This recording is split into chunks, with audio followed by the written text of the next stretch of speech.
Thank you very much for inviting me. It's a great pleasure to be here, and I hope to live up to the expectations that Seth just created.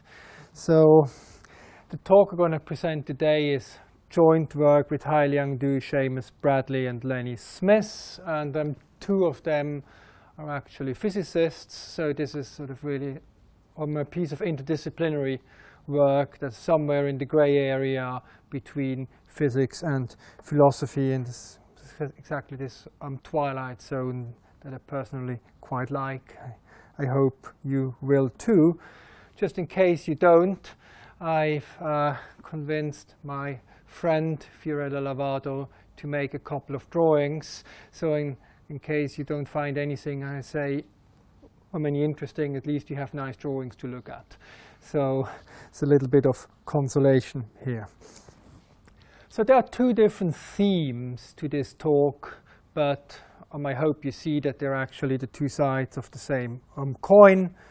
The one theme is prediction, determinism, and Laplace's Demon, and the other is climate change. I just happened to take climate change because that's a case I've been working on quite a bit recently, but I guess the lessons I want to draw in this talk, they are relevant for many modeling endeavors, so this is nothing specific about climate change in what I'm going to talk about.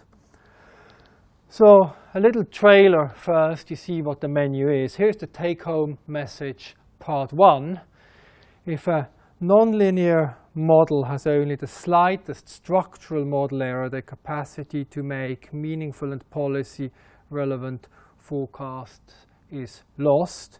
And this, of course, has dramatic consequences for our ability to make the kind of forecasts about the future that policymakers often would like us to do in the context of climate, but not only in climate, of course. However, some caution here. So far, nonlinearity or chaos has mainly been studied in connection with uncertainty about initial conditions. So I'm not going to tell you that story again. I assume you're all familiar with that. So we are asking a different question in this talk. The question is, what happens if you're uncertain about the model structure rather than the initial conditions? These are really two different problems.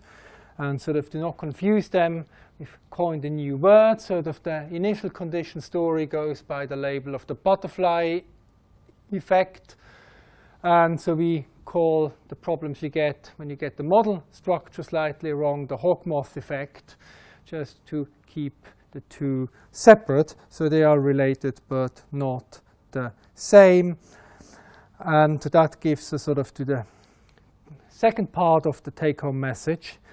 So while we can mitigate against the butterfly effect by making probabilistic rather than deterministic predictions, this route is foreclosed in the case of the Hawkmoth effect, so nothing can mitigate against this effect. So structural model error and not uncertainty in the initial conditions is the factor that truly limits predictive power.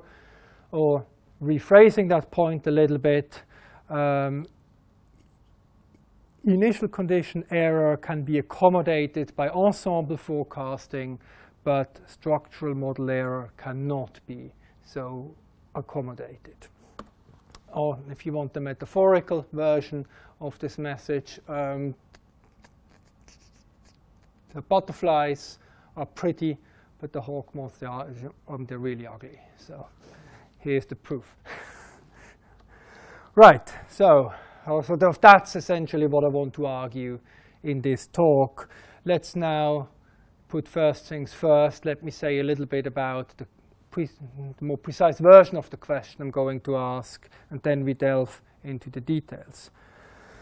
Now, I'm using climate as I indicated, but lessons generalize. And whenever you talk about climate, you sort of are up against the skeptics. Now let me say that if I'm skeptical in what follows about certain climate modeling techniques, I'm not a climate skeptic.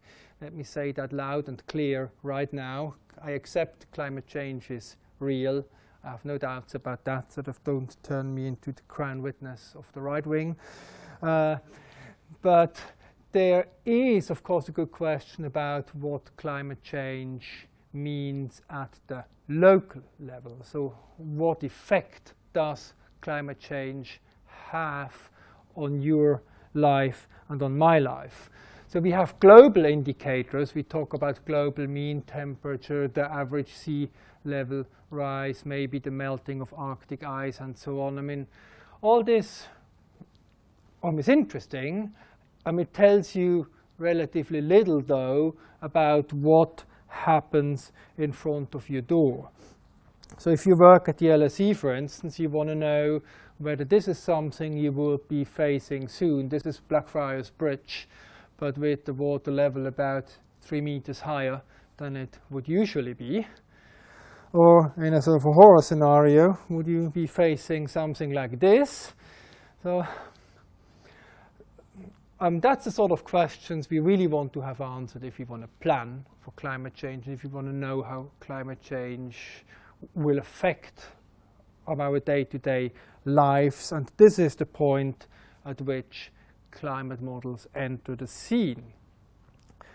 So we want to know these things, we want to have the detailed information, because we want to adapt to climate change. Maybe we'll build flood walls or manage water provisions, and ideally we would also mitigate by sort of implement changes that would ideally stop bad things from happening.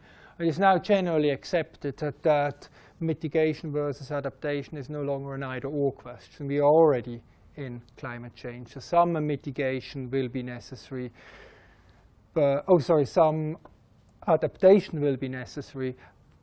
But ideally, we would also have some mitigation to prevent worse things from happening. Now, how you go about this?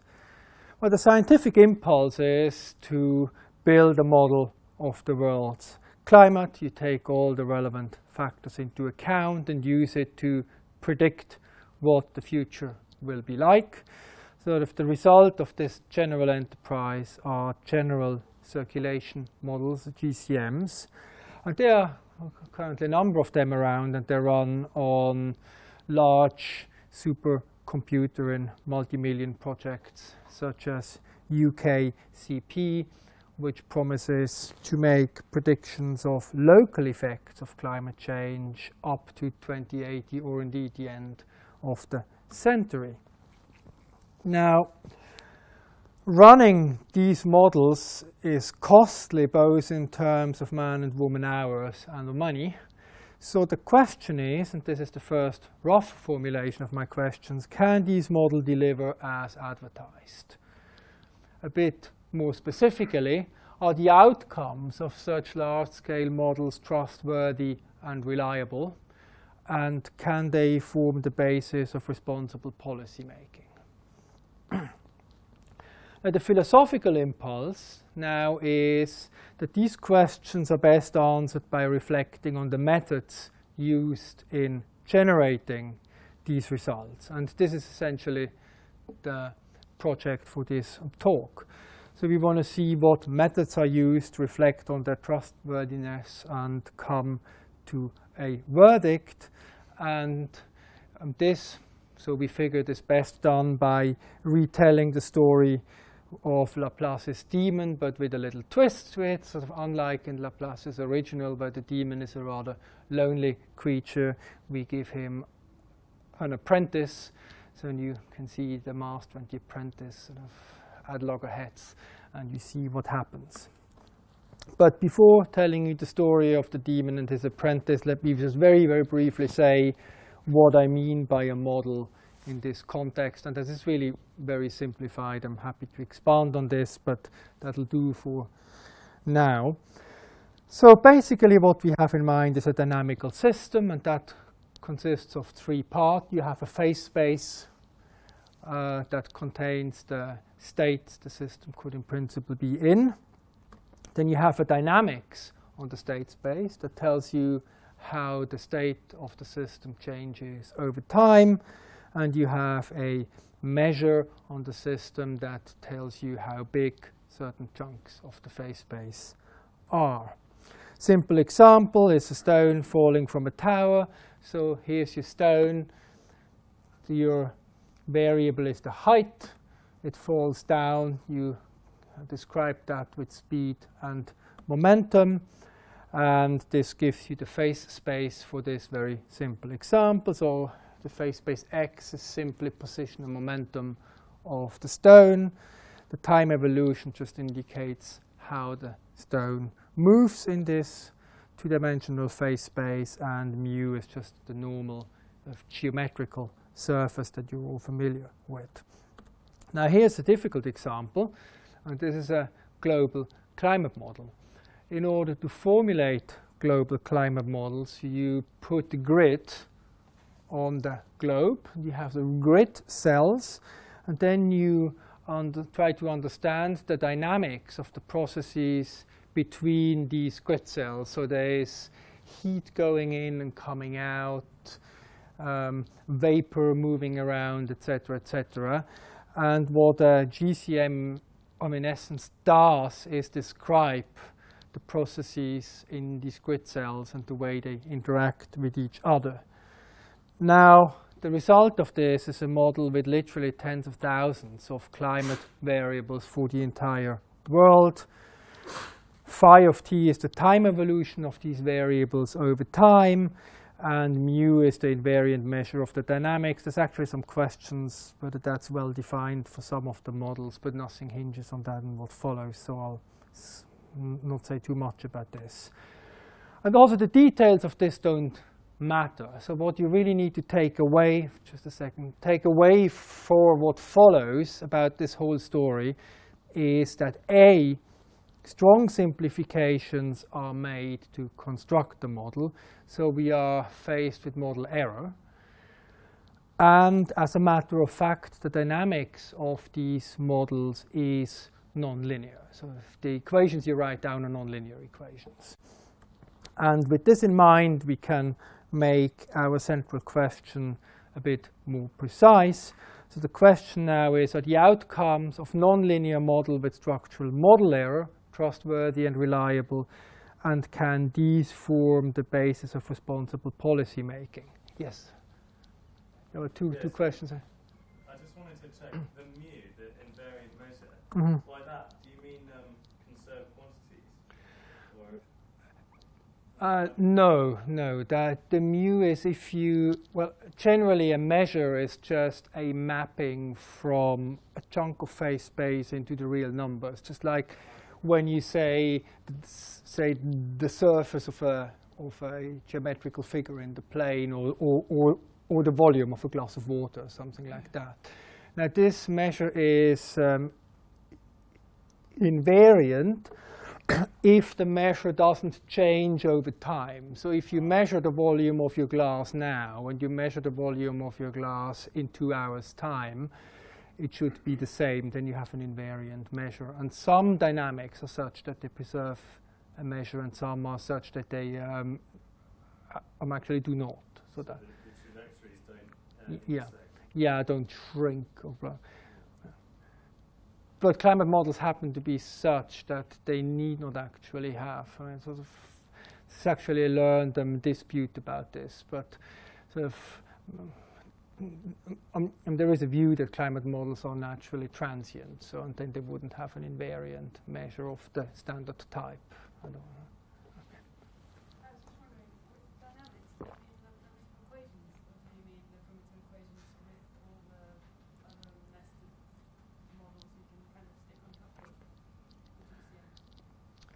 Well, that's a good question. Here I just mean by dynamics is whatever the research team eventually settles on using when they program the computer. So, I mean, you can obviously just take HCM3 pure and simple, or you can take that with a downscaling of whatever sort, and this will change things a bit. But whenever you run a simulation, you've settled for a particular time evolution. And that's what my phi represents. At this point, nothing depends on which you take, because I'm really going to make a point of principle that doesn't depend on the details of whether you put them, I'm downscaling into it or not, doesn't matter. So. But we can come back to that in question period if you like. So. Okay. So, I mean, probably that's the slide for you then. So, I mean, these complicated models are hard to deal with. So, rather than studying a full-fledged climate models to study the effects of model error, we take actually the simplest possible nonlinear model that there is, namely the logistic map, and we see what happens in that simple example. And to bring out the problems with forecasting, as I already mentioned, we retell the story with Laplace's Demon. But for those who now get nervous and think what they're going to see is just an artifact of a simple map, I can reassure you there are very general mathematical theorems backing the whole thing up, but I can give you references if you like. So what you're going to see is not a quirk of the logistic map, but it is really a problem of nonlinear models in general, and there is some general mathematics proving that.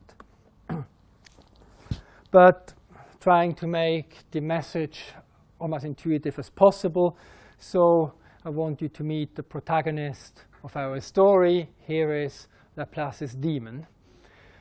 Now, Laplace's Demon has three defining features, of which we are all very envious. So Laplace's Demon has unlimited computational power, so he can solve equations arbitrarily fast. He has unlimited observational power. So the unlimited computational power is sort of symbolized by his sort of rather brainy head here. His unlimited observational power is symbolized by his sort of spider-like eyes. And then he has unlimited dynamical knowledge, which means that he can write down the true equations of a system. So if you're the policymaker for climate, so he's the man to hire. So he can formulate the true equations of the world's climate. He can get his hands on the true initial conditions of the climate, and he can solve this equation in no time. So to Laplace, to use Laplace's original words almost 200 years ago, so nothing would be uncertain, and the future as the past would be present to his eyes. So Laplace's Demon is obviously sort of the paradigm example of the omniscient creature, at least in the realm of physics. So for the Demon, the world's climate is all there, completely transparent, and he knows it all. Now, the Demon is not on the job market, so policymakers have to do with less. What can we do if we fall short of the Demon's capabilities? And to answer that question, meet the Apprentice. Now, the Apprentice is still a slightly idealized creature because we leave him the capacity of unlimited computational power. However, he can't get his hands on a precise initial condition, and he can't formulate the true dynamical laws. He falls short of the Demon's capabilities in these two respects. Now, the Apprentice is a bit cheeky and thinks that his master is really slightly overpowered, and he can achieve exactly the same results with his somewhat more limited capabilities. And he has coping strategies, so he knows how he's going to deal with his limitations. Now, you remember, the first limitation is that he can't get his hands on the precise initial condition.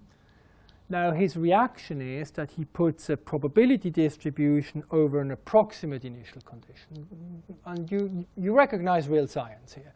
So you make a measurement, you figure what your measurement error is, and you represent your measurement error with a probability distribution, usually taken to be Gaussian, but doesn't matter at all. Sort of any probability distribution will do for the purpose of this talk. Then his challenge becomes not to move a precise initial condition forward in time, but to move this probability distribution forward in time. The idea being, if you know your uncertainty from the beginning of your process, then move this uncertainty forward in time, and this gives you the uncertainty about your outcome at a later time. And of course, mathematically, that's well defined. If you have a time evolution on a dynamical system that gives you a pointwise time evolution, you can use that to induce the time evolution of a probability density function. So that's all well and good. And so the apprentice says, I'm going to do that. That's well defined, and that is perfectly sound method. Now, his second limitation, you recall, is that he can't formulate exact dynamics of the system. Now, his reaction is the following. He says that, well, distortion and idealizations of all kind are acceptable as long as the resulting model is close enough to the truth. And we call this the closeness to goodness link. And again, you recognize an argumentative pattern you often find in physics and in all kind of modeling endeavors. Well, maybe the world isn't a sphere, but let's model the world as a sphere. That's because the world is close enough to a sphere, and then we do the calculations under the assumption that the world is spherical, and all will be good because the real shape of the world is close enough to a sphere. And that obviously works quite well in many cases. So it's not at all a bad thing as a first step. However, sort of that will be the main punchline of the talk. So this assumption is wrong. So this is the culprit. So this is an assumption you cannot make in general, or not without further qualification. So bear that in mind. So the apprentice's claim now is that his probabilistic predictions are as good as probabilistic predictions the demon would produce, because he can rely on the closeness to goodness link. And the question now is the apprentice right in thinking so? Well, to this end, the demon suggests that they just model a real scenario. So they engage in some real-world modeling, and they agree on a simple model in ecology, namely a pond full of fish, and they want to model the population of fish, and they want to model the growth or the decline of the population over time. They also agree in what variables they describe the situation. They introduce the population density, which is roughly the number of fish divided by the maximum carrying capacity in the pond. So the population density is a number between 0 and 1. Now the apprentice studies the situation a little bit and then says, well, I think the dynamics of the population density is given by this equation here. And I guess most of you recognize that. That's, of course, just the logistic map where the parameter alpha is set equal to 4. Just for the sake of telling the story, I will assume that the time intervals between t and t plus 1 is 1 week, but obviously nothing hinges on that. Now the demon shouts foul immediately and says, no, no, no, no, no. The real dynamics is this beast here. You got it all wrong. So you know you can't write down the true equation. The true equation is this. That's the equation you should use. And here again in more detail. So you see this beast here, and epsilon is a parameter that in the calculations you're going to see we said equal to 0.1. Now the apprentice remains defiant and says, yeah, look, I mean, that's all fancy mathematics. This sort of looks complicated. But when you look at the actual functions, they're almost the same. So here you see a plot. Green is the apprentice and red is the demon. And you see that these functions, they sit on top of each other perfectly. If you do the calculation, you see that the one-step error is 0.001. So it's really very, very small. And that, of course, needs to be so, because mathematically what happens is that the true dynamics that is given by the demon's equation is just the model of the apprentice plus a small perturbation, because you see the true dynamics, you have the logistic map here with perturbation terms with a perturbation parameter. Now you ask why we chose that particular thing here. This is the easiest map we could find that is also a map of the unit interval onto itself that has a quartic term in it. So that's the structural model error. You're not just getting the value of the parameter here wrong. So it's not just that this thing is 3.9 rather than 4. That would be an error in the parameter values. So you have structural model error because here you have quartic terms showing up in this map that you don't have over there. So that's why this is structural model error and not just uncertainty about the parameter values in your equation. And so that's the one-step error I mentioned before. Now the closeness to goodness link would now suggest that because the model is actually very close to the truth, the predictions you generate with the model should be very good. You remember we had this before, so that's the culprit. The closeness to goodness link. If your model is close enough to the real thing, then the results are close enough to the real behavior. That's the principle. Applying this principle to this case would lead you to believe that using your model should give you good prediction because your model is very close to the truth. Now, let's see. So the demon tells the apprentice that no, it doesn't gonna work. But the apprentice again remains defiant, shouts all kinds of things at the demon. And rather than engaging in further shouting, they decide to just do real calculations and see what happens. So they agree to take a probability distribution at time t0. This probability distribution here. But what we actually plot here is a histogram. But you can always divide this thing by the amount of initial conditions, which is 1024. Then you get frequency probabilities. And this here is the verification. So this is the true initial condition. And what we do now is we move this distribution forward in time under the true dynamics of the demon and under the model of the apprentice. And if the closeness to goodness link is correct, you would expect that these distributions sit on top of each other pretty much. Well, t equals 2, yeah, sort of all right, isn't it? T equals 4, still close enough. And now see what happens at t equals 8. They come sort of completely unstuck. This is no overlap at all. So this is not a single initial condition that lies in the same range. So if you say you offer bets on this, I will say more about this in a minute, and you use your model to set bets, say if you're an insurance company, you're rather badly misled. So these probabilities are seriously misleading.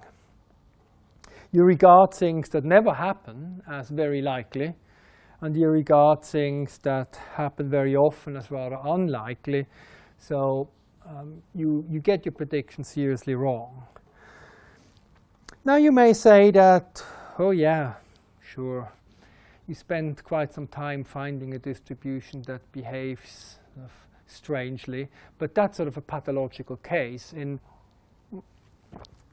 most cases, that is perfectly fine, and it's not a problem, so you're just being cheeky here. I assure you we're not. We've repeated these calculations with 2048 different probability distributions. And rather than showing you 2048 diagrams here, which take a bit too long, what we did is we calculated the relative entropy of the two distributions. So we take this distribution and just calculate the relative entropy. If you're not familiar with that concept, don't worry about the technical details. The relative entropy, that's the thing you really need to know, is a measure for how closely two probability distributions sit on top of each other. If they perfectly overlap, namely if they're identical, the relative entropy is 0. And the more unstuck they come, the higher their relative entropy. Yeah. Is that the same as Goldbach-Leibler divergence? No, it's related, but it's not exact. So we just take Shannon's original definition of relative entropy. So what you mentioned is sort of a generalization of that. Yeah. So, and you see that only in about a quarter of the cases, the relative entropy is relatively low. So here you get the predictions right. In almost a third of the cases, you're completely off. Just to give you an idea of the actual values, these two distributions have a relative entropy of 7.8 if you do the calculations. And so you see you have about 700 out of the 2048 distributions who look similar or worse to the ones you have seen. So in at least a third of the cases, you're absolutely completely off. And in about another roughly a quarter, you're somewhere in the middle. So you get some predictions right. There's some information in the model. But in more than half the cases, it's sort of seriously misleading in the way we have just seen. So you can't dismiss this as a pathological exception that we have found cleverly by trying for a while. So this is really sort of a fairly common occurrence in these sort of settings. Now, to make it a bit more vivid what that means, let's continue the thought experiment a little bit and let the apprentice open the Pond Casino. And the Pond Casino offers bets on how the fish population evolves. And sort of being the bookie in the casino, the apprentice uses his probabilistic model to set the odds. And what we have him do now is offer 4-week forecasts. Just to go back again, so if we would have him offer 8-week forecasts, you bear this picture in mind. Obviously, you would expect him to do very badly. However, we are a bit more charitable. We say he offers 4-week forecasts, and 4-week forecasts is the regime where the probability distributions are still relatively close. So that's not obviously bonkers. And let's now see what happens with this. We now let 9 punters enter the casino who have £1,000 each, and we let them bet according to a very simple algorithmic strategy. So the first punter focuses on all the bets in the probability interval of 1/2 and 1. The second punter in the interval between 1/4 and 1/2, and so on, the 9s to 0 to 1/256. And in each round, they basically bet them 10% of their wealth on the bet in their respective intervals. So the question is, how are they doing? Now we've done this calculation for you. And here is what happens. So this is the number of rounds played. So here's time 0, 500 rounds, 1,000 rounds. And here is the wealth of the punters. They all start at £1,000. And you see that 3 punters, they make huge gains pretty much right away. So they enter the casino, place their bets, and they soon have multiplied their fortune. And 4 more follow later on. And only 2 of the punters go broke. So 7 out of 9 punters make very good money. They really have the time of their life, and they take a lot of money off the casino. And now if you think sort of a casino is too frivolous for serious investigation, just replace the casino with an insurance company, and then you see where the problem lies. So if you're an insurance company, you have models that forecast probabilities for certain events, and you offer insurance policies on those forecasts. And if you get it wrong in this way, I mean, you can be in serious trouble.